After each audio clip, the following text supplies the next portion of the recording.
Welcome back to the Neurostimulation podcast. My guest today is Kit Slocum, Neurodiversity Lead and Learning Experience Designer at Flown. Kit works at the intersection of psychology, behavioral neuroscience, lived experience of ADHD, and something that we maybe don't talk enough about in productivity culture, the nervous system. Kit has coached hundreds of neurodivergent professionals around the world, founders, creatives, physicians, leaders. And what I understand that she sees again and again is that distraction isn't a moral failing. It's often a nervous system doing exactly what it was designed to do in an environment that really wasn't designed for modern human brains. So in this conversation, I'm hoping that we can explore things like ADHD, neurodivergence, burnout, productivity myths, maybe even branching out and talking more about interesting side topics like ketamine-assisted psychotherapy, which I understand that Kit also has expertise in. And overall, I'm looking forward to hearing from Kit about some of her thoughts on what it actually means to design work and lives that support attention rather than constantly assaulting it.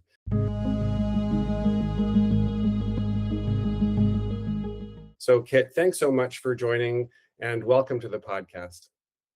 Yeah, hello. I'm excited to be here. I'm love geeking out about all the topics you just mentioned.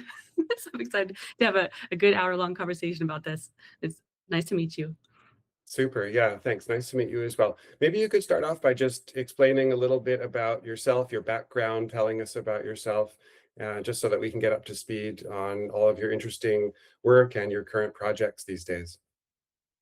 Yes, well, I'm going to start off with saying I have ADHD. So in true ADHD fashion, I've had a very long and winding path to the current present moment, which means I've had my hands in multiple different types of areas and topics and lots of different college majors. All of it has led me here, which I'm quite happy with my current position.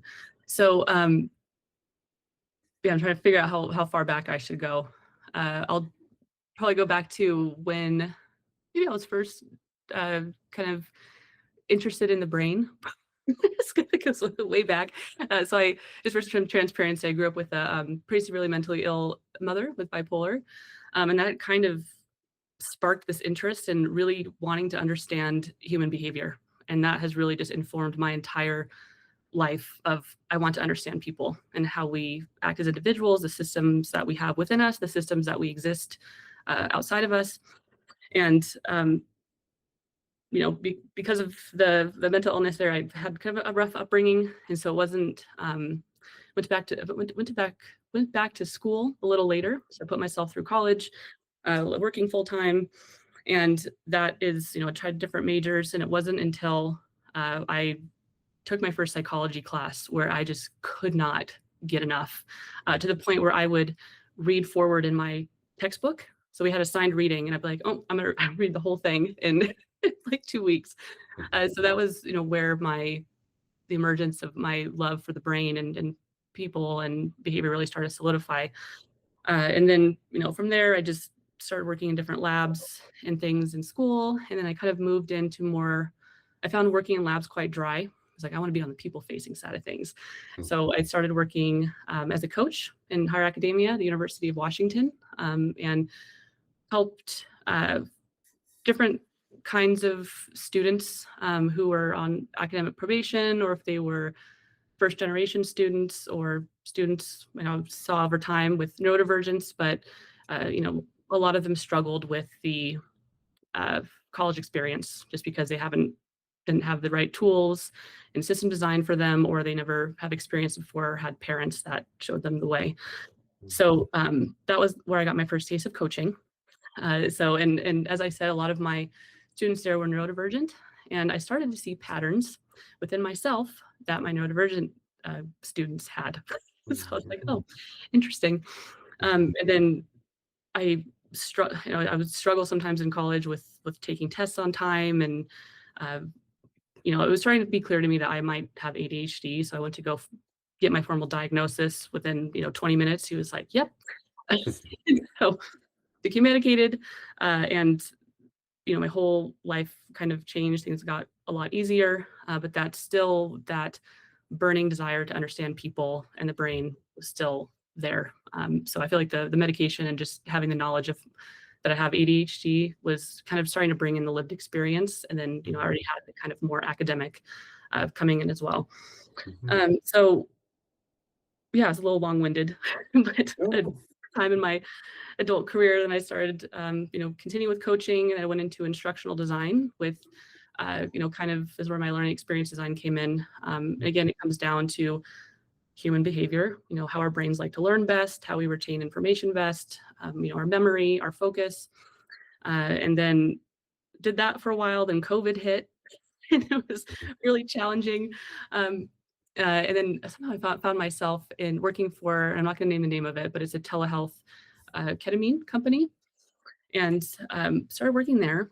And that just opened up my world even more. And I saw hundreds of different types of clients, and everywhere from, severe mental illness to just neurodivergence to folks that just wanted to help increase neuroplasticity and learn better.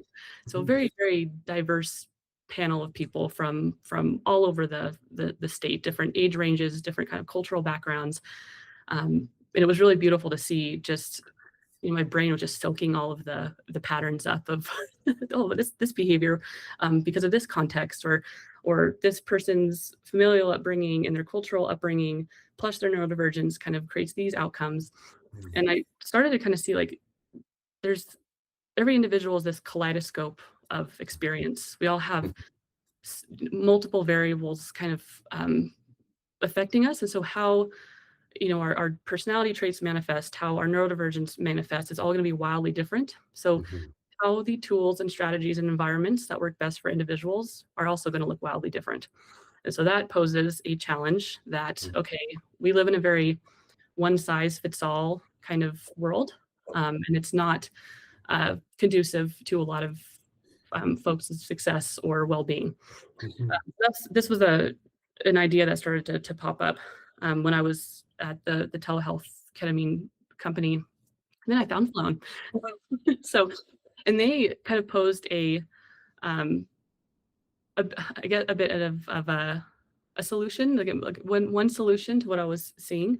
And they are a body doubling app or a community where folks can get together, especially if they're feeling the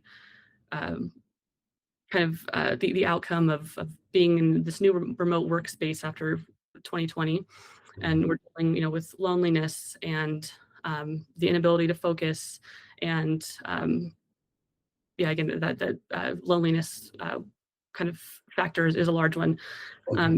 And the community there was just amazing, and they were all just very aligned with, okay, how do we help people work better? And when I say better, not just more efficiently, but for their well-being as well. So feel good doing it. And we can talk about this in a bit, but the world we live in is very dysregulating. Our work environment can be quite dysregulating. And so Flown kind of answers or creates a solution of, okay, how do we create environments where people can feel more supported, no matter if you're neurodivergent or neurotypical or your cultural background. So I'm at Flown now full time, and I'm bringing in all these different experiences. So like learning experience design, the neurodiversity lead. So I do coaching, but also help design certain types of focus systems for individuals and teams. So everyone on their team has accommodations, knows how to have different conversations about neurodivergence. And yeah, hopefully I feel like that wasn't very concise, but there's a lot of things that brought me to where I am now. Did I answer your question? Absolutely. Yeah, no, thanks. I thought it was really a great introduction in terms of the path that you've taken, the journey, including that lived experience that's so valuable, in terms of just being able to have the empathy that's critical in helping people with different kinds of challenges like this. And I think it's super interesting because it makes me, when I was reviewing your work ahead of time, what really struck me was this concept of the historically, as you're alluding to, I think like, education and, legacy kind of experiences around qualifications for various jobs, it does really kind of engender this sense of, well, you just have to like like work harder, right? But that where that doesn't work for a lot of people, and it's more of an issue around like the so-called impairment is more of a mismatch between what society well, how society is structured,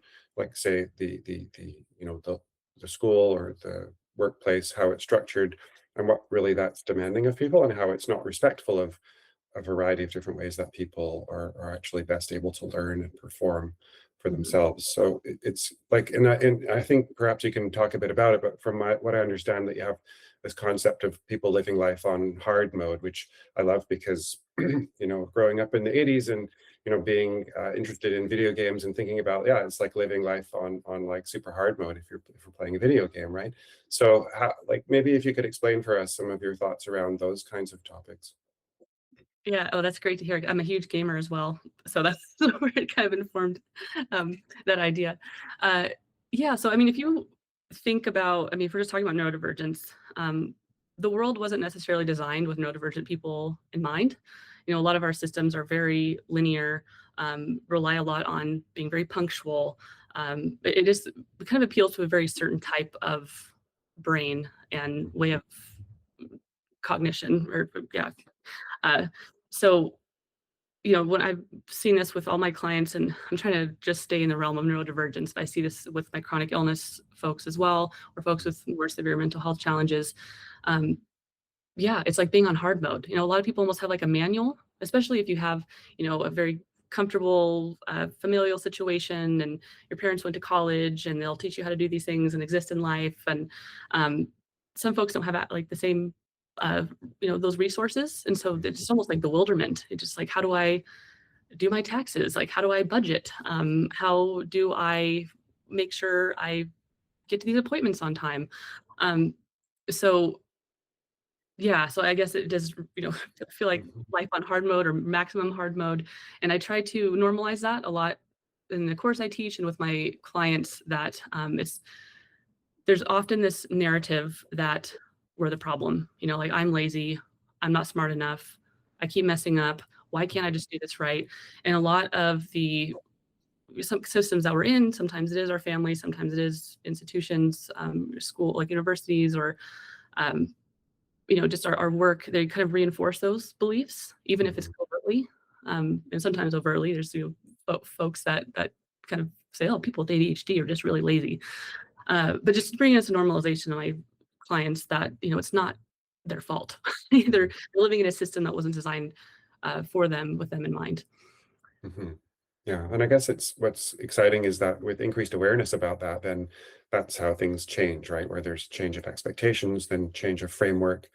And I guess it sounds like focus is a main topic, right? So that the framing issues, so focus is considered as more of a primary nervous system issue, which it is, attention slash focus, as opposed to a willpower issue or a laziness issue. So yeah, if you don't mind, just expanding a little bit more on that specific shift of framing, which I think is very valuable.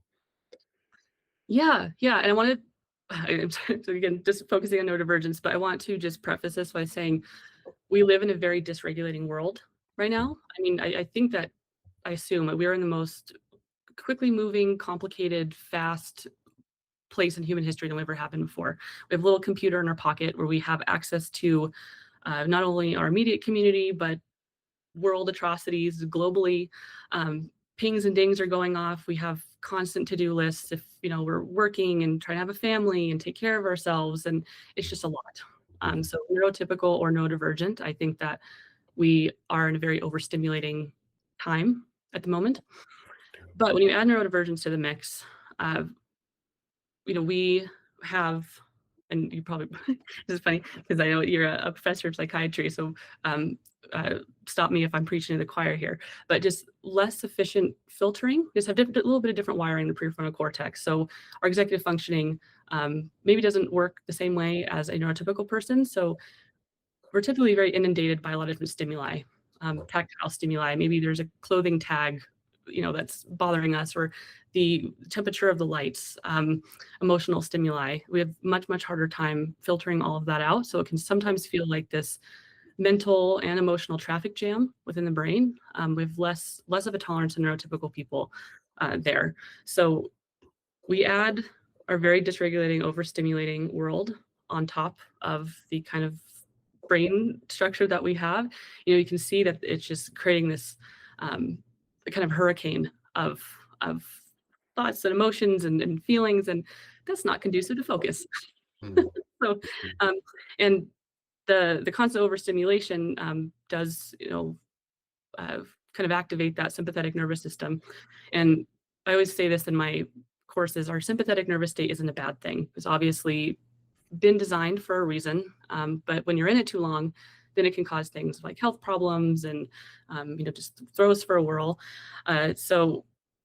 But when we think about us constantly being in this kind of more sympathetic state because we're overwhelmed, then Mhm. it's going to be near impossible to get focused, because we want the system to feel regulated before we can even get into focus, before we can get into flow state and have that sense of clarity and peace. So does that Yeah. make sense?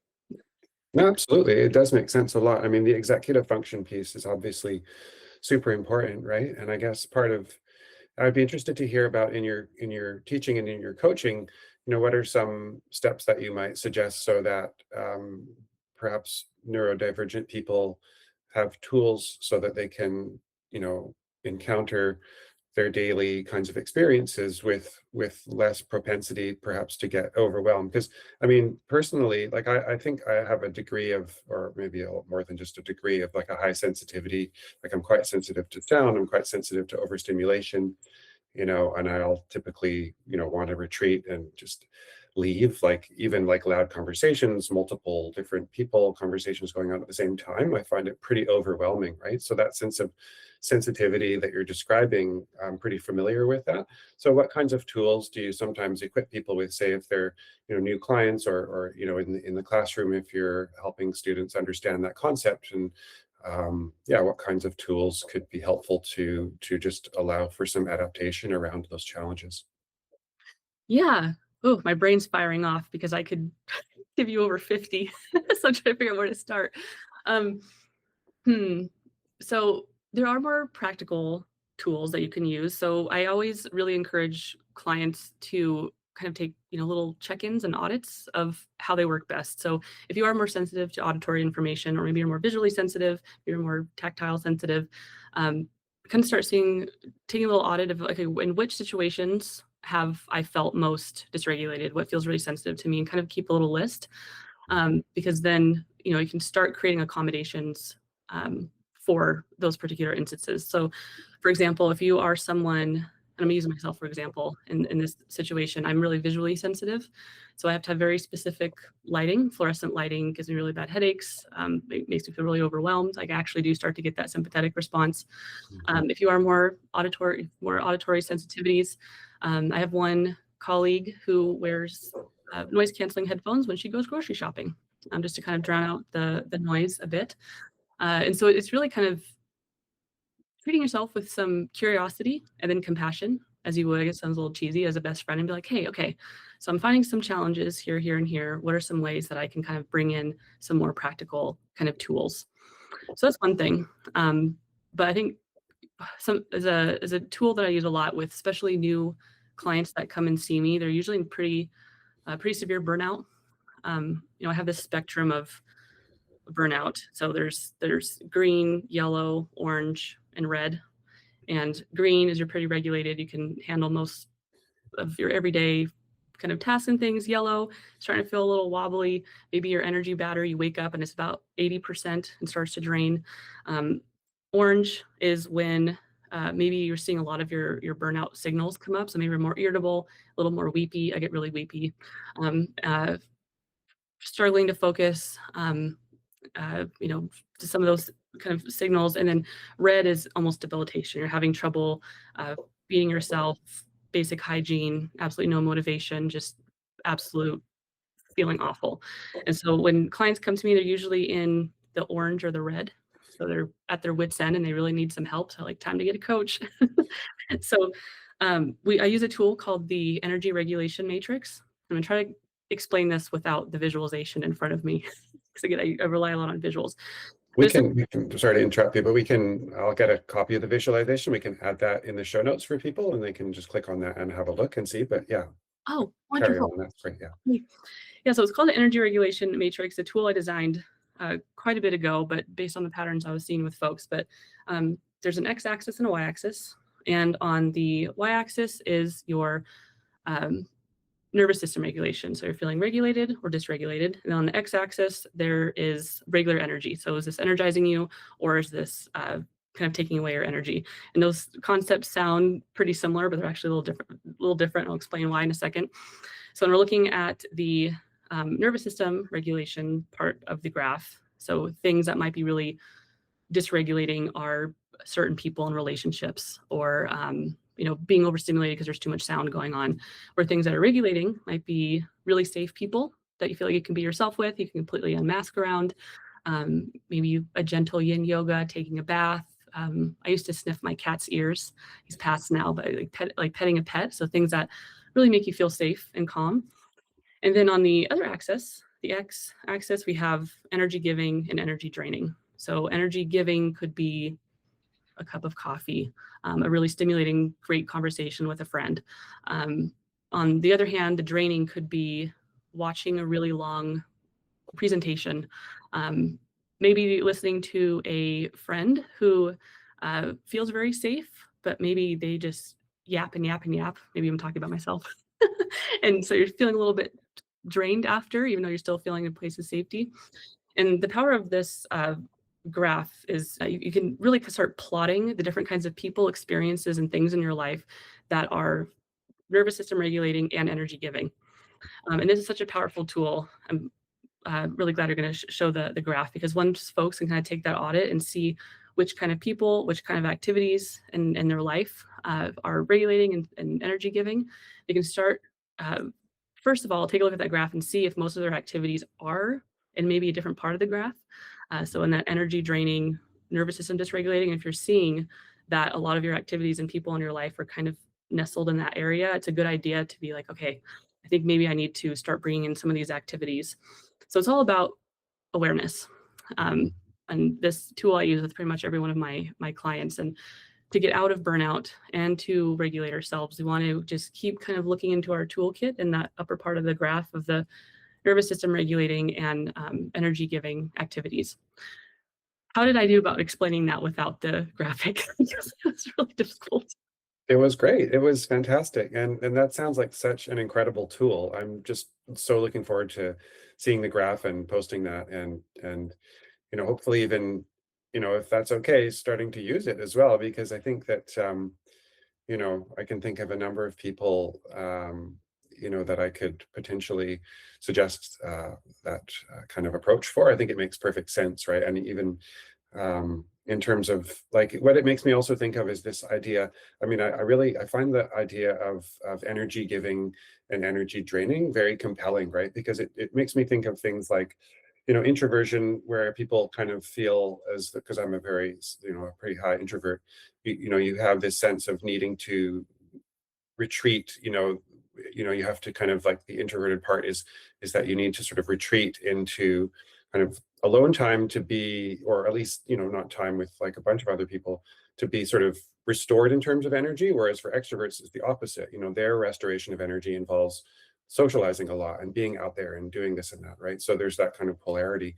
And I think that the energy giving, energy draining paradigm is so interesting as well, because it relates to the emotional repercussions of when people are misaligned in that way. I think for a lot of people, they feel kind of like there's something wrong with them, but it's actually not that there's something wrong with them. There's probably, I think I'd like to talk, maybe this would be a good time to ask you a bit about that, because, when there's that kind of misalignment and then people start to feel that there's something wrong with them, and then they start feeling anxious and then depressed. It just makes me wonder about like how like guilt and shame can kind of come in, because people are starting to feel as though they're the problem, right? As far as that kind of dynamic is concerned. So maybe, yeah, what are some of your thoughts around that in terms of like, because it's quite well known that like neurodivergent people particularly before, they get help or before they maybe even have a diagnosis, that there's a common theme that they'll carry shame and guilt and self-blame because they feel like you know, they're lack of confidence, that they're not intelligent, and all these kinds of inappropriate self-appraisals. So, yeah, what are some of your thoughts about that kind of thing? Yeah, great question. And before I forget, there's a book called Quiet that I think is about the power of introversion. I haven't read it, but a lot of my introverted friends love it. So just a little shout out to that. Totally. Yeah, I think I would definitely highlight and recommend the book Quiet as well. I can't remember the author's name, but it's a fantastic book. Yeah. I'm very extroverted, obviously. So I have a lot of introverted friends. Um, yes, shame. So that's a tricky and hairy one. And especially when I primarily see late stage diagnosis for my clients. And so they've lived their entire life with this narrative. And again, as I mentioned earlier, with almost this like a affirmation of that because of the world they grew up in. And we are shifting a bit away, I think, societally from, especially in the US, of the pathology paradigm and more into the neurodiversity paradigm. So we're starting to have conversations about neurodivergence, which is great. So one of the things I really try to do is because I think sometimes it can be damaging when people say, oh, ADHD is a superpower, because like it can be, but it's always this like it's always contextual. It can be, it's not 100% definitive, but more so bringing this idea of neutrality. It's not good or bad. It just is just a part of us. And I use this analogy a lot. It's if we have blue eyes or brown eyes or green eyes, it's all beautiful eye colors, but blue-eyed people, maybe they're a little more sensitive to the sun outside, so there's have a little darker sunglass prescription, and there's just a sense of neutrality to that. It's like culturally, we don't really think that that's a deficit. However, because we've kind of historically been in this pathology paradigm, we've approached ADHD or any kind of neurodivergence as something to be fixed. There's something wrong with you as an individual, and we have to fix your brain. But instead, shifting the conversations more, as we said before, shifting the conversations to what's wrong with the system, what barriers of access do we have within the system. We all have different types of the neurodivergent paradigm. Neurodiversity paradigm is just everyone has different wiring. And there's no, and it's not, there's nothing to be fixed. We just and this goes for folks who have, severe anxiety or maybe have schizophrenia, just need different types of, maybe even neurochemical accommodations so that they can live their life well. That's it. So first, I really try to bring in a sense of neutrality. And then, it's difficult because we're creating new neural pathways here. So it could take a really long time to start. I use a lot of CBT and IFS, internal family systems, in my coaching and in my course. But then kind of, again, bringing that idea of curiosity and that inquiry the self of, okay, these parts that feel shameful, why are they shameful? Like, where do these stories come from? Did my parent tell me that? Did someone in school tell me that? Like culturally, is this what I've seen in the media? Is that true? Here are all, compassionately challenging the self with what are all the ways that isn't true? What are all the ways that is true? And it's just a lot of kind of gentle untangling there. I always love the word compassionately challenging because we do want to bring in that sense of grace with the self, especially because, I've noticed, especially in the ADHD community, not so much my other neurodivergent clients, that there's almost sometimes this frustration and the anger with the self as well. It's like, oh my gosh, like, why can't I just be normal, like, quote unquote, or why can't I just do this? And so we want to be very careful about, when we're talking with those parts of ourselves and kind of opening dialogue with those parts of ourselves to bring the compassion and the gentle curiosity with them. So I feel like I'm a little bit all over the place here, but sense of neutrality, kind of opening up that curiosity with the self and compassionately challenging. And yeah, I think that's it. I'll stop there for now. Oh, Yeah. one more thing. And I will say, this is a complex topic, but oftentimes when we're neurodivergent, we heavily mask, which means we will change our, micro behaviors, maybe how we look, how we talk, what we say or we don't say to fit into social situations or work. and especially if we have a late diagnosis, we get diagnosed in our 40s or 50s, a lot of the relationships and the environments that we're in are a result of our masking. So then when we start to unravel these narratives about ourselves, we may find that those relationships and those environments don't fit us anymore. Mm. Then we're almost having this sense of grief and loss as we have to. It's a very strange kind of experience. I see this over and over again in my clients, that there's this beautiful kind of unfolding of the self where they're finally able to just be themselves unmasked. But Mm. then there's people in life, and sometimes the work environments aren't kind of compatible. So then they have to kind of make these really big changes, and it can be terrifying. Mhm. Then on the other hand, the other side of that too is this grief of, wow, I've had to live the last 40 years of my life masked and not being myself. And so there's that whole thing. There's a lot that happens Mhm. in this space. I'm gonna stop there.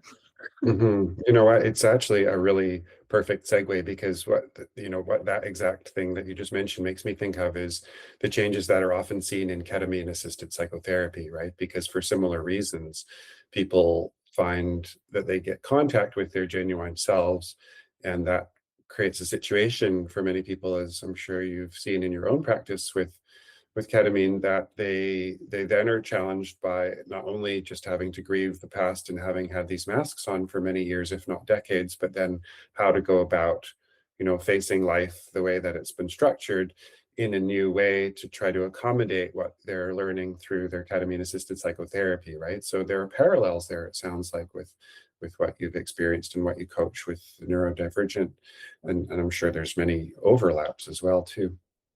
Yeah, absolutely.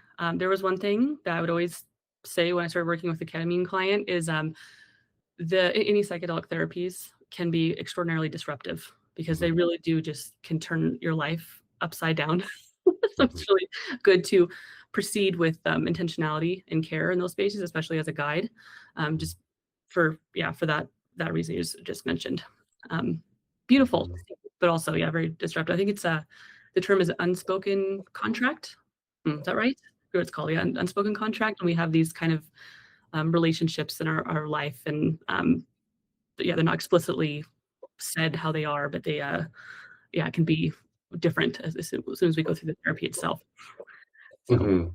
Yeah, and I guess that speaks to the importance of the integration piece, right? So whether it's ketamine assisted psychotherapy, as far as the integration that's critical, then it makes me think that also then when working with neurodivergent clients, then there's an important part of the coaching probably that comes into it as far as integrating. So how does this how do these changes, how does this new insight require an integration so that it's not sort of a, it doesn't add to the disruption, but there can be some more coherence, and the person can eventually find the integration fits more with their genuine sense of self, and that helps them to go forward and just sort of navigate, maybe almost like an updated map, if that's a reasonable metaphor, right?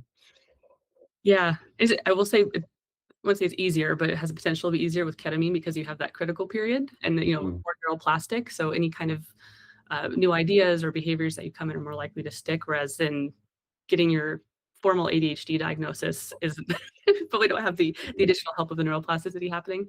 Um, but yeah, I've seen actually on both ends. I've seen divorces happen, breakups happen, big changes across country. So it really is. It can be, as I said, quite disruptive. But Mhm. any question with that? Well, no, it's just I was just more just thinking out loud. I think it's just Oh, kind of an interesting parallel. I wouldn't have thought of it necessarily being a parallel, but I think it's obviously there. Um, And yeah, I mean, it's like you're saying, I mean, we typically would recommend that people not make major decisions after having some kinds of groundbreaking kinds of experiences that way. But yeah, no, obviously there's more of a sort of like a suddenness to it if you're doing, a series of ketamine sessions or what have you. Whereas the other with if you're not, and it's more of just a learning and a coaching and a gradual process, maybe there's more space to allow for more gradual adjustments in integrations. But one of the things that you had mentioned that I was also kind of curious about, and I think it's an important point that maybe isn't discussed enough, is this whole idea about the value that's ascribed, or because I think obviously we want to destigmatize neurodivergence. There's obvious value in destigmatizing, but then we don't want to go too far with that and sort of like, as you say, like holding it up as like a superpower. And so I like the idea of the neutrality, because one of the things that I've seen and I've heard that is a challenge, particularly for educators, is where we don't want to be in a situation where neurodivergent people are being patronized, right, or they're being kind of given a free pass. You know what I'm saying, or that they don't have they don't end up like kind of just even once, or just sort of like, look, I don't want people to take this the wrong way, but it's not like I'm not putting this out there in a critical sense at all, but we just also don't want there to be this potential for it to be seen as almost like a crutch, right, where people are being kind of given an advantage where they maybe don't need it, or it's not really, shouldn't really be seen in that light. Am I getting that correctly? Yes. Yeah, 100%. And one point I want to make on there too is one of the reasons I bring in neutrality is, if you call neurodivergence a superpower, then it's really invalidating the struggles that folks have as well, because it can be a terrible experience. People can't find jobs and then they lose their house. It's so I'm always careful with that language of calling neurodivergence a superpower. But the same thing too is like because as you said, even like that's still kind of applying that pathology paradigm. Like this person is different, therefore they get extra special treatment or something. And that's not what it is. We're just, I forget, I saw this visualization. It was like a little illustration once about equality and equity. And there was different people standing on, trying to look over a fence. And this person had a smaller block and this person had a taller block, and the taller block person could see over the fence. And so what we're really just doing is just adding an extra block to the other person so they can see over the fence as well. So we're just evening the playing field, is simply what it is. Yeah. Yeah, that's a great metaphor. I really appreciate that for sure. It makes me think as well of, in grade school, that there are those sort of vocational assessments, and you would get matched up with, oh yeah, this, based on your personality style, that these are jobs that would probably be something you'd be interested in. And so again, it's an alignment issue to a large extent. Correct me if I'm wrong, but it seems like perhaps there are certain types of vocations that people can kind of maybe consider more than others, or that they might just mesh with better based on, because it strikes me that, again, if it's more of a biologically based issue, then similar to sort of personality style or what have you, that there would probably be ways that people can kind of get more insight into themselves and sort of figure out, okay, well, yeah, I'm more inclined to, like in your own story, right, when you had that aha moment in the psychology courses and you were just sort of really it sounds like just filled with that passion and interest. Okay, yeah, this is my vocation, right? And so maybe if you don't mind just explaining how in your clients and people that you're teaching, that you would sort of use that same kind of approach in terms of encouraging them to find the best alignment in terms of what their educational and occupational pathway looks like.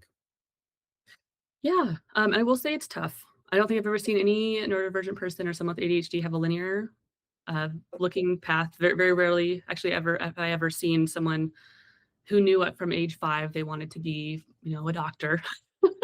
So it's usually about a lot of trial and error and just trying things. I do know this is a very common, I see this probably in every single client case. Folks with ADHD need to be value aligned with what they're doing. Folks with ADHD typically have a higher sense of justice, and see a lot of folks with ADHD having some kind of passion, either working in their local community or for animals or for the environment. So that kind of aligning the moral compass and doing work that, your values, aligning with your values is really important. Mhm.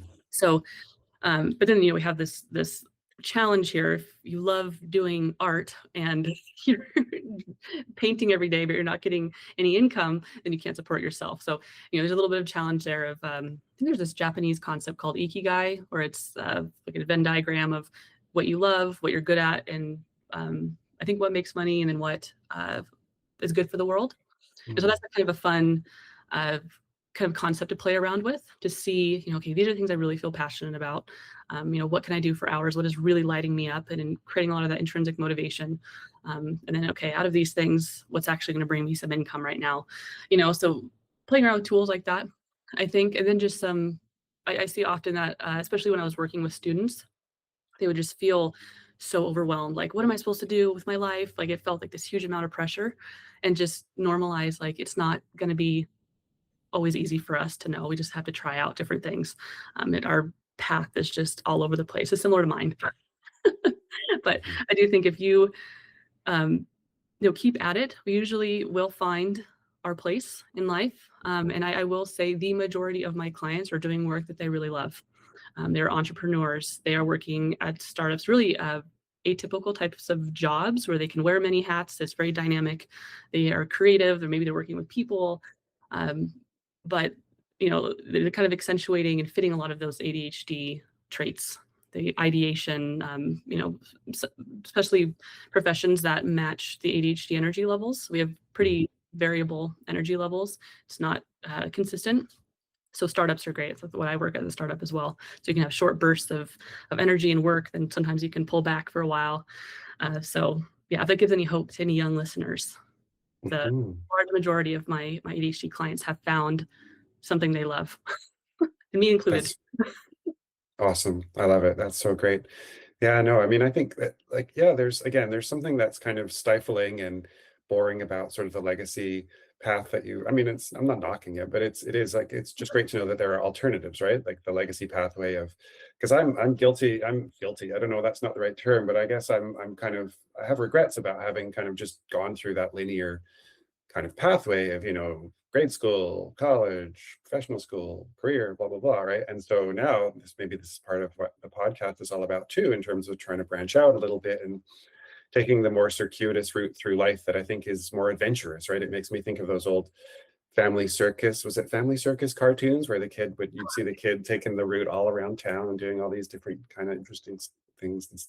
So that's great. But yeah, no, thanks. That's a very hopeful message. And I do really encourage people. We'll put an image up or we'll put at least a link to the Ikigai diagram, because I think that's an amazing way of approaching how to balance your passion projects with what's practical in life, and how to structure things so that you're hopefully helping others as well. That's great. I was curious, so I guess we'll maybe take another 5-10 minutes or so, but in until then, is there anything, like, if you had like a wish list, maybe if there's something that you would wish that clinicians and teachers or managers understood more about neurodivergence and ADHD, um, that could change things for the better for those kinds of people in their organizations? Like, what would be some things that you would wish that they would know or be able to kind of like understand better, so that that could equate with improvements in their systems? Yeah, that's a great question. I wish I prepared because I would write something really inspiring, but I'll just rip off the top of my head. I think one thing is just the idea of leading with curiosity. I always come back to that because that is such a powerful tool in itself, especially if you are a leader, or a teacher, educator, or you're just trying to help folks with neurodivergence, because asking questions is so illuminating. And as I said before, every experience from one neurodivergent person to the next is going to be wildly different. So the best you can do is just ask, how do you work the best? How do you think the best? How do you communicate the best? And then you can start developing your own patterns as well. It's like, oh, I'm seeing this kind of challenge come up a lot when I'm asking questions to folks in this community. How can I support in that way?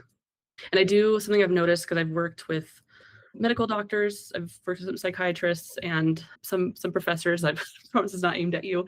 There sometimes the tendency, especially if we're very academically trained, to kind of invalidate the actual lived experience of the individual you're talking to, and kind of think, oh, I know best because I have my PhD and I've been working in this field for a very long time.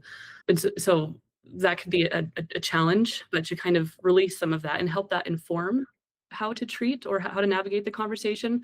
But again, just really treat the individual as, an individual complex kaleidoscope of experience, ask the questions, and then you can kind of bring in your other knowledge. But I've seen quite often this kind of, oh, I know best because I have the theoretical academic knowledge, but lived experience can be just as powerful.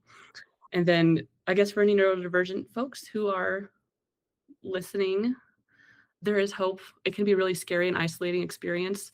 I think I read somewhere that, we're in one of the most hyper-connected times in human history, but also reporting some of the most feelings of loneliness that we ever had. And so community is so powerful, and it's actually my top tool in my coaching toolkit is community. So connecting with online groups, or if you're someone who's interested in just how to better support the folks with neurodivergence in your life, Reddit groups or Discord groups, or just watching YouTube videos. And I guess I'm talking about community, aren't I? Reddit groups or Discord groups, or just reaching out your local community. There's usually meetup.com, I think, sometimes has group meets and things with neurodivergent folks in them, and connecting with others who are like you, because that can help kind of alleviate those feelings of loneliness and isolation. And you can finally feel seen and heard and understood, and also learn different kinds of strategies and tips from other folks as well. So community is so powerful. So that is my one kind of suggestion for folks who are, oh my gosh, where do I go next? That's great. Yeah, that's so valuable. Thanks for that. And so maybe on that note, in terms of where maybe you can explain, where can people find more about your work?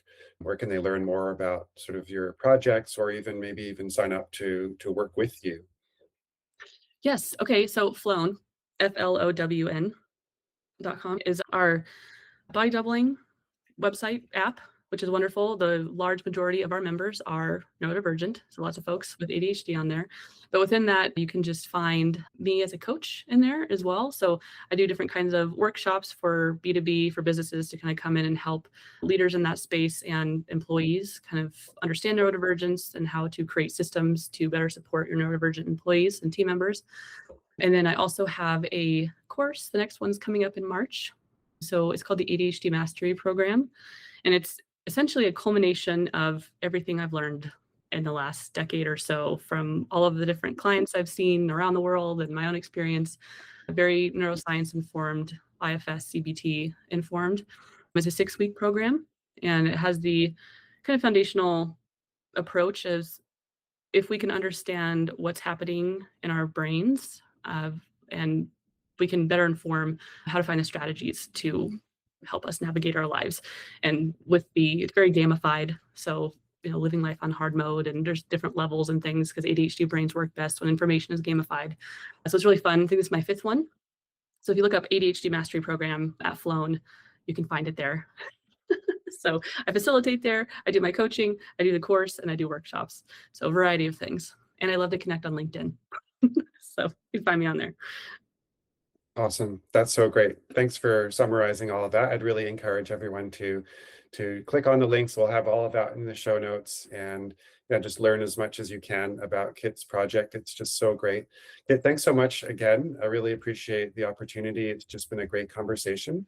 Thanks so much for sharing your story and all of your projects with us. I just think it's so inspiring. So thank you.